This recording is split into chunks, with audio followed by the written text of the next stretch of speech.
Investors, have you ever heard of the 20-30-3 rule?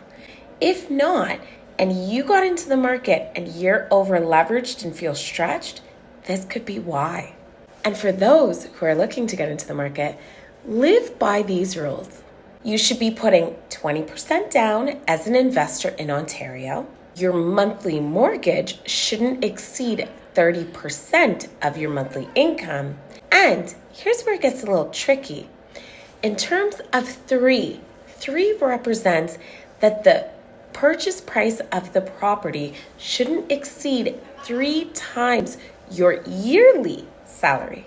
So with that said, a lot of landlords are currently over leveraged, and the amount that they are getting from their tenant in rent isn't, let's say, having them break equal from their current expenses from the mortgage, property taxes, maintenance fees, and so much more, things like repairs. So if you're looking to get into the market and you're looking to be an investor, live by the 20-30-3 rule.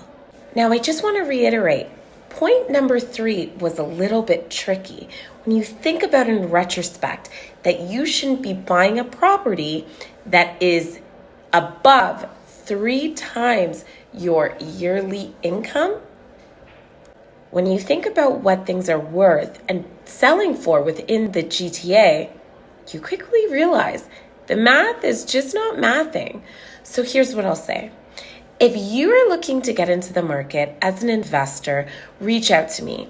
There's ways that you can get strategic and make sure that you're not over leveraging yourself when you're ready to get into the market.